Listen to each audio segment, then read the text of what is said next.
to Kentucky Ghost Stories, and they're just such a unique brand of ghost story.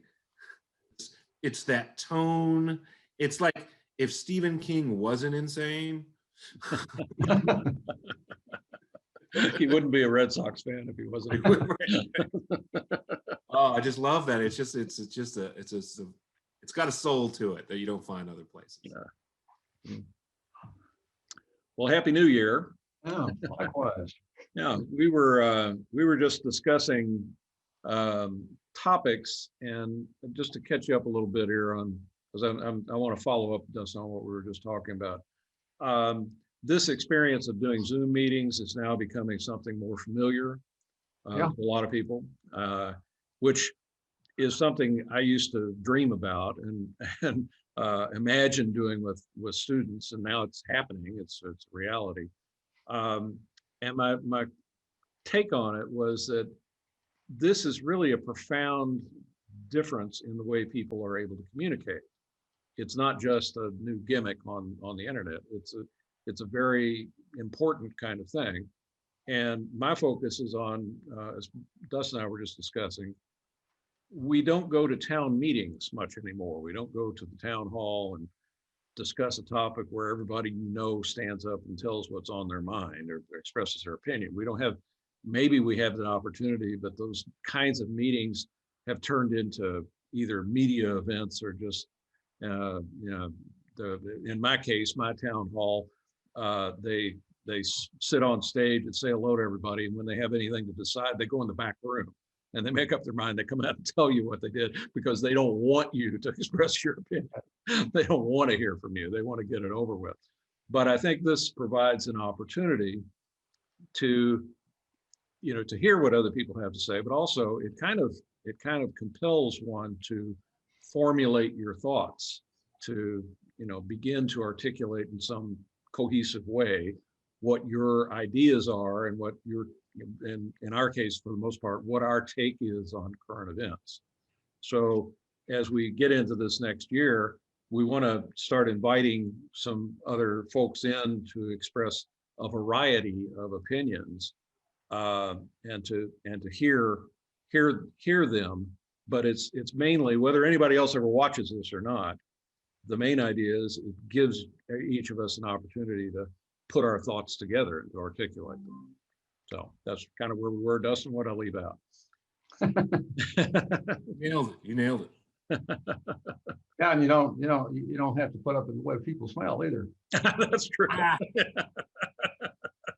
Well, and you don't have to wear pants either. Wear pants. Yeah. Don't forget to stand up. Right. Yeah, this is interesting because it's the plus side of the isolation is now it's no big deal. Like in someone's mind, it's no big deal to sit down for half an hour and talk on the computer. Like before, even that seemed like, that seems like effort. And it's really not. You're so used to it. It's not effort anymore. It's kind of like the first time there was ever a bar and you could go and talk about politics. You're like, oh, this is easy and accessible. Let's do this. Yeah. And you also can just simply put stuff up. That's the, I don't know. Just you get the email about this that long thing from Steve Schmidt. I saw that, and I saw a couple of Twitter posts, but I don't think I got to the point you were looking at. I think maybe it had scrolled down or something. So what was that about? Well, Schmidt's he is an extremely articulate human being. He says very clearly what it is that's on his mind, and usually. Dustin, you're familiar with him. He's one who began the Lincoln Project. Yes, yeah, exactly. So, I mean, Republican turned Democrat. Yeah, I mean, he's a Republican turned into not a Republican, right? And discussing how the Republican Party is toast. It's his basic position. It's trash. They don't do anything. They're just all these people that are interested in grabbing all the money can, and said their history. They're not going to go anywhere, and they're going to be the Whig Party of the 21st century. But anyway, all that stuff, it's just worth blonde wig this time. worth listening to him talk. I mean, he's such I mean, he's so articulate, and he doesn't waste any time. He's no pausing and breathing. He says what he says smoothly, and he gets it all done. It usually is a fair amount of stuff. And, I tend to, if I see him on the tube, I turn on and watch it just because I like to listen to it and talk. And yeah, so, I'll just recommend it. He's more fun to listen to than most of the talking heads, a lot. So if you get a chance, give him a whistle. I think it's also, they may be posting it up as text, but he's certainly putting up. They did make a point of saying, yeah, we're putting this up, as a series of tweets, so you don't miss anything. I was impressed that he took whatever the daily news story was, but he was able to pull back on it and reflect on what the global impact of that is. When he talks about Donald Trump, he's not, petty, dealing with each individual tweet that he makes. He's talking more about the long-term effect of someone like that in a democracy, what impact that has. And I think that's, I enjoy listening to people who have a broader view of things. It's not just a, series of current events. So I like the guy. I'll have to research more. Give him a listen there. That was this morning's rant and rave. Well, the other thing about it is that he and that whole Lincoln Project are recognizing that the political structure of the United States is in serious risk of falling apart. And they're trying to figure out, well, what can we do? I mean, they don't say that explicitly. Occasionally they do. I mean, it's kind of, there's one little batch over here saying, yeah, boy, it's going down. I mean, the whole thing is going belly up. And it's funny, it's always the same. There's both, those words mean the same thing, belly up and going down. Now, I like the phrase, it's not broken, it's fixed. The problem is it's fixed. Yeah. And so it's not gonna, I forgot what you just said about like this whole system's gonna fall down. It's the whole system will become intractable. Yeah. It's like this system, and I call it new corporate feudalism, which is what it is. Just becomes so intractable. Intractable. Right. And we're also kind of remembering, like, there's the idea of democracy that we were told and how new corporate feudalism works. And these are two different things. Like, when I say I want to tear down the government, I don't want a no government. I just want the government we thought we had. Yeah. Yeah, well, I mean, I've said repeatedly about this, and it's like, what we have is unexpectedly a little quicker than the Koch brothers were figuring on it happening. But what really happened was what they were working on. They've spent 40, 50 years putting it together. I mean, they have. And I watched them do it. I'm all for draining the swamp. I think we should drain the swamp. Well, I would offer I'd offer maybe a different take on this, and rather than feudalism, Dustin, I would look at colonialism. That what these corporations have done is colonize America. They've recolonized it so that they have the real power. They maintain a puppet government of Democrats and Republicans who like to fight over nothing, where the real decisions are being made by corporations. The real things that impact our lives are being controlled by a few individuals. We're going to displace the U.S. Postal Service with Amazon. Well, we didn't decide to do that. There was nothing, we didn't take a vote on it. It was what happened to us because of our complicity with the neo-colonialists, the folks who view, this perspective, the colonial perspective is we are both the exploiters and also the saviors of the people we take over. So we're going to come in and we're going to do the things that we know how to do, and it's going to be in your best interest. And you don't have to make any hard decisions, and we'll take care of all the tough stuff. And that's, as it is now, as we've indicated before, we're going to give you a democratic election. So you can either choose this corporate entity or this corporate entity. You can pick the Democrat or the Republican, and there's your choice. Isn't that great for democracy? Well, no, democracy requires that you foster education and knowledge among your population, and that you seek the perspective of everyone in making decisions, and that there is an equal opportunity, not just an equal right, but an equal opportunity for everyone to speak their point of view. And that sounds radical these days. I mean, And that sounds like I would add to that, it's the education, and then another point of view that it's talked about more on the right than the left, to use general terms, of you can have whatever crappy point of view that really ticks me off, as long as it doesn't violate my rights. And I have to be okay with that. Like, loving your enemy is harder said than done. Yeah, or easier said than done. So it's the, you know, if you're going to have these points of views, I have to learn how to coexist with you. It's not about dominating your point of view. It's about allowing everyone to have one, which means you're going to get some garbage in there, well, that you think is garbage. And we don't know enough about that. So there is a part of educating, but there's also a part of accepting whatever is in your mind inferior. You have to accept it.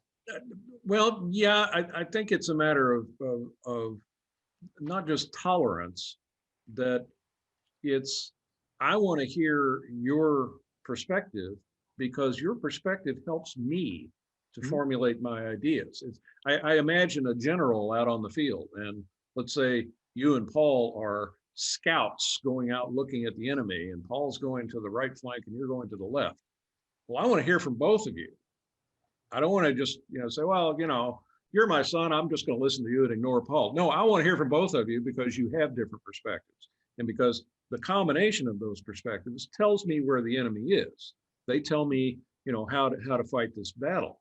And my notion of democracy is that you need to have everyone express an informed point of view. So you can challenge their point of view on the basis that they are not well informed, but you can't challenge their point of view on the basis of their right to have an opinion about those facts. All right, you can challenge their facts and say, you think that the election was rigged. Okay, that's fine for you to think that, but you have to present facts because there are no facts to support your point of view. So you have a right to it, but I don't have to accept it without facts. I don't have to accept what you say as being true. You still have a right to feel that way, but we're not going to base our government on how you feel with no evidence. We're not going to, Well, how do you accept them even if you find them to be untrue? Well, you don't accept their ideas without fact. You accept the people. You say that, pardon me?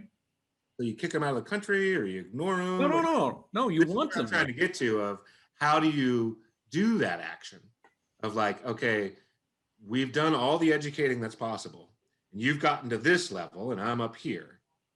And now I have to accept you. Like, you're going to have it wrong, in my opinion, or maybe in the factual world, you're going to have it wrong. Well, you have to separate. But you're still an American citizen. You have to separate the facts from the opinion. That I can grant to you, or I don't grant it, but you have the right to your opinion, but you don't have the right to your own facts.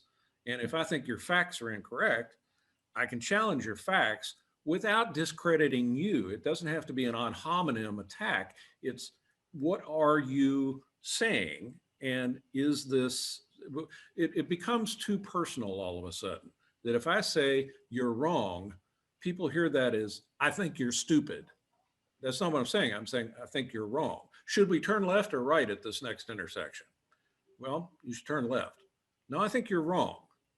I'm not saying you're stupid. I'm saying, I think it's a right turn, not a left. And that's what we've lost. If you watch the media, they're immediately deciding who is right, not what is right. So who is right? Well, if you decide that Trump is wrong all the time, even though he may be, if you decide in advance that he's wrong, you're not being fair to him. He has the every right to express his opinion. But if what he says is wrong, you have a responsibility to say, fuck no, that's not true. So anyway, I'm going off. I guess what I'm fishing for, Paul, maybe you know, of like how if you get, and I wish I had more specifics, a better example of like, okay, you've come to an impasse. How do you live with your neighbor after an impasse? Without ignoring your neighbor, like the not living with your neighbor is ignoring them, kicking them out, killing them, discrediting, whatever any of that stuff is. But you're like, all right, well, this is America. Now, the quickest answer is majority rule. That's how you do it. And well, we should all watch YouTube and Fox and MSNBC. Like maybe that's an answer. Like, you see where I'm going with this? Mm-hmm. We have to figure this out individually on a personal, emotional level. Is what I'm saying. How do you live with something you disagree with? And it doesn't mean you can't fight another day. It just means like I have to find it in my heart to figure out all the ways I'm disservicing my fellow countrymen, that some of them I despise. Yeah, except that you can't always, I mean, there's a certain limited amount of time that you have to deal with this stuff. You can't spend all your time talking to, you know, people that you have dealings with who you know are doing something improperly or incorrectly or correctly as it may be. I mean, we all have only so much time, and that's one of the reasons that democracy is supposedly good, is that we can kind of limit it to a certain amount of time we have to spend coping with that, and then we can go on and deal with whatever else we need to do. Yeah, so you know, it's like, I mean, the whole business of, I don't really want to spend a lot of time talking to people about their opinions, unless it's important to do so. I mean, you know, fine, you got an idea, and you got your opinion, and I got mine, and yours might be interesting to me, and maybe it's not. I don't, you know, if I check a little of it and I say, well, yeah, that's interesting, let's talk about it. That's the way it works. Otherwise, if I want to go home and, you know, watch some WWE wrestling or whatever it is, that's my business, right? You know, and so we can't be elitists about it. Don't piss people off and don't make no end, you know. Well, there are certain things, Paul. If I were to ask a question or make a statement about music, okay, and you responded to me, because I respect your opinion in that area, I am likely to accept what you're telling me as factual. All right. If I'm talking to you about, I don't know, gardening, I may be a little more hesitant because I have more experience in that area. So being able to express your opinion is one thing. Being competent and knowledgeable in the subject matter is something else. And what's happened in our politics is we have opinions without evidence. You know, I'm a Republican or I'm a Democrat. Why? Right. Can I really decide? Well, I am because my dad was, or I am because that. You know, we're not radical enough in our thinking to challenge, you know, why we are what we are. I think the Republicans right now are going through a real identity crisis, because if you've been a Republican all your life and you see what Donald Trump and others are doing, you're not happy about that. You know, if you're a Mitt Romney or Steve Schmidt, you're dismayed. So what do you do? Dustin, you were talking about how do you live with people, you know, how do you live with people who allegedly are on your team who seem to be fighting for the enemy? That's a good question, you know. At least some of that, of course, with the poor Republican Party, is you have the guy who's leading it, who's obviously deranged, obviously does not have his anything remotely like facts on his side. He just declares what he wants. Because, you know, if you step back further from the scene, we all can look at what he was doing and saying, well, this son of a bitch wants to run the country as a dictator. I mean, that's what he's doing. He wants to be president for life. even though he doesn't do anything, he doesn't do the job. He hates the job. He doesn't do it at all. He wants to just be able to walk around and stand in front of huge crowds of people screaming his name. That's it. That's his idea of what the job of president is to have people yell for him and let somebody else deal with all the the business of running the country.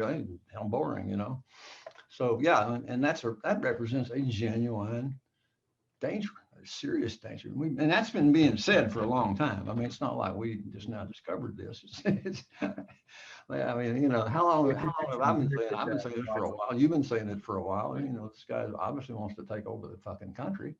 Yeah. And Did you say you watch wrestling? Do I? No, I don't Watch watch. wrestling? Only seen the occasional clip. I Oh. saw the one clip where he supposedly threw this guy over his shoulder or some bullshit like that.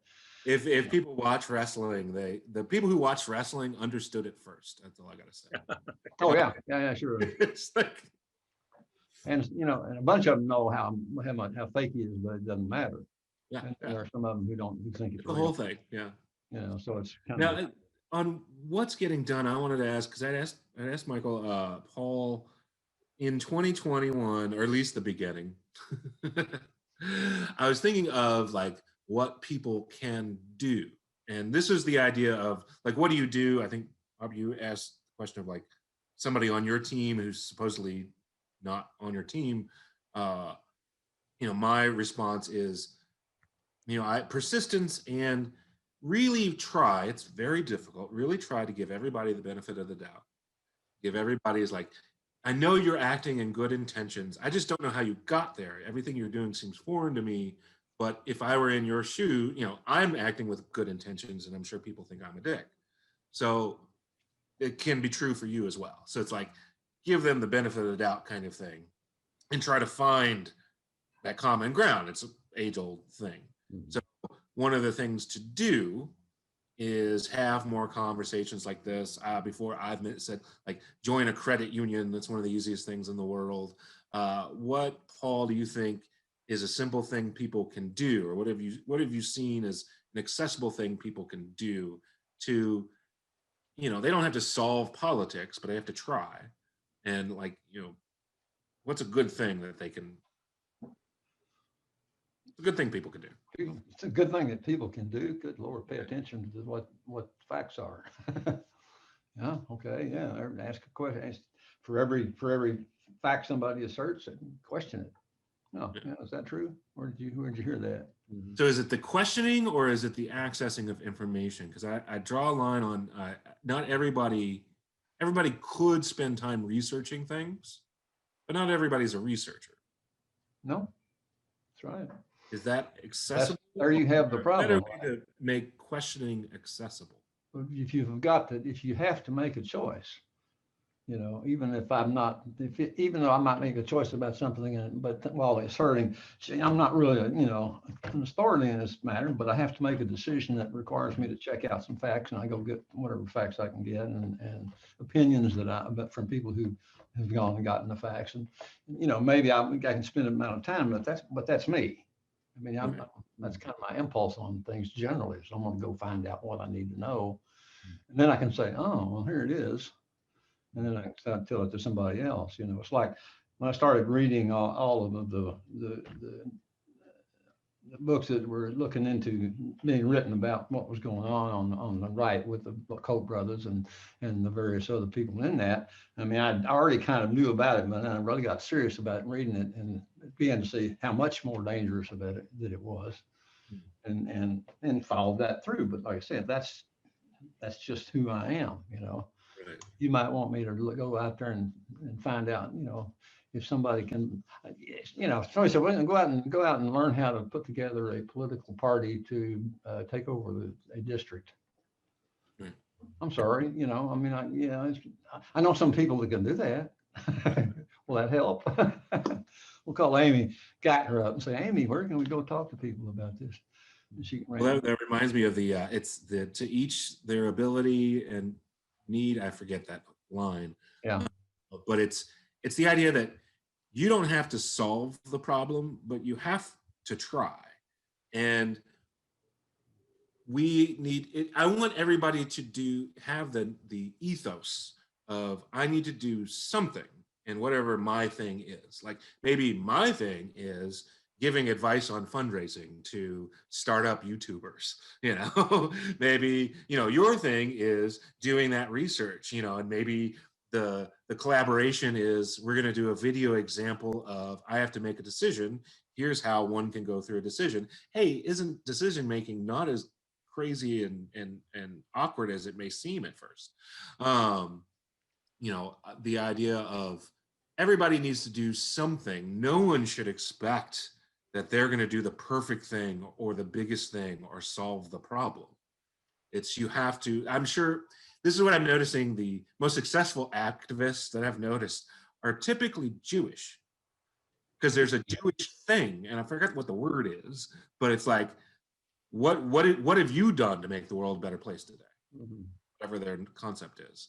And you get hammered enough with that, and you're like, okay, well, I'm going to do something, and you don't feel the burden of the world.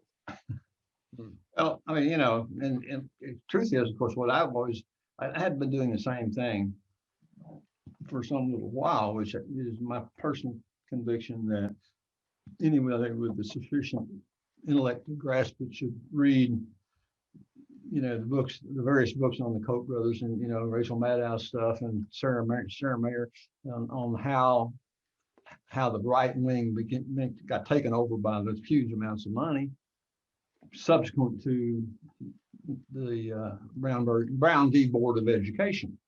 And to understand how that happened, because it's very clear and it's not that hard to understand, that began, and then that spread out, and they trained people to think about politics in the way that they wanted everybody to think about politics, and they've been doing that for 45 years. Yeah. You know, and guess what? Turns out, you know, it works the way they wanted it to, which is they get to be in charge, and they get to, you know, do what they want to in terms of they get rid of the government is what they really want to do as much as anything else. And I just think, you know, if you have an intellect at all and curiosity, if you haven't read that stuff, some of that, Jane Mayer, Shara Chase, Rachel Maddow, it's all women, interesting, isn't it? Women are, you know, really going to be out the insides. Chase books are really well run, well written, and you know her understanding of how governments, national level governments, are taken over and milked for all the money that they could get out of it, and that's all, and that's what they do. And once they've done that, all right. Well, they've applied the same rules, if you will, to government that they applied to the stock market. You know, the thing that transformed the stock market into a place where day trading is sometimes predominant is the notion that stock is a currency. It's not an investment, it's a currency. And so you have people who are able to trade the currency. These are the new money changers who are able to make a living out of doing nothing except trading money around. Yep. And it used to be stock was something, you know, you believe in a company, you put your money in there as an investment in that company and a commitment to whoever that is. Now it's a horse race. It's gambling, you know, that's all it is. So they've applied the same thing to politics, and it's about, you know, how much money does it take to win this election? You know, the two Democratic Senate candidates in Georgia have each raised over $100 million for this contest. Now, imagine what you could do with $200 million to help the people of Georgia in some way other than crowding the airways with all their contradictory messages. It would be a wonderful thing if we could get the money out of politics, both because it's wasted on crap, and because all those TV stations don't think that. They like it. Come on, keep coming with it. Yeah. Well, sure. No matter who the candidate is who gets the most money, the TV stations end up with all of it.